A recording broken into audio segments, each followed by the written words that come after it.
In 1923, during an archaeological excavation in northern Iraq, a team led by Professor Henry Wallace unearthed a small, intricately carved amulet depicting the ancient demon Pazuzu. The locals warned the archaeologists not to disturb the object, claiming it was cursed, but the warnings were ignored. The amulet, dating back over 3,000 years, was taken to London for study, where it was stored in the British Museum. A darker turn. A young curator named Emily, assigned to catalog the amulet, started experiencing vivid nightmares.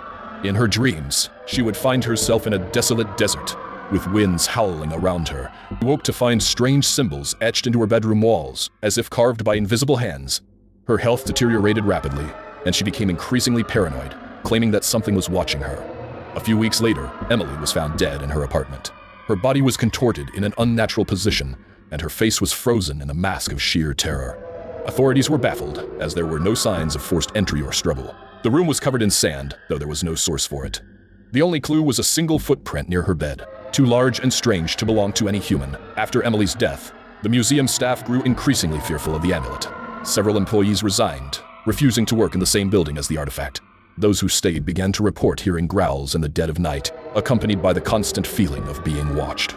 The whispers grew louder, sometimes taking on the distinct sound of a growling voice, speaking in an ancient, forgotten language. Despite efforts to contain the artifact and conduct studies, the museum decided to lock it away.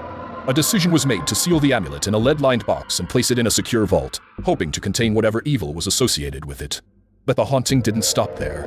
Years later, a wealthy collector named Simon Feldman bribed his way into acquiring the Pazuzu Amulet, convinced it was a priceless relic that would enhance his collection. Ignoring the object's history of death and misfortune, Simon took it home, excited about his new acquisition.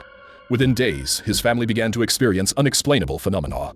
Doors would slam shut on their own. Strange gusts of wind blew through the house, even when all the windows were closed, and their pets refused to enter the room where the amulet was displayed. One night, Simon's daughter, Sophia, was found in her room, catatonic, staring blankly at the ceiling.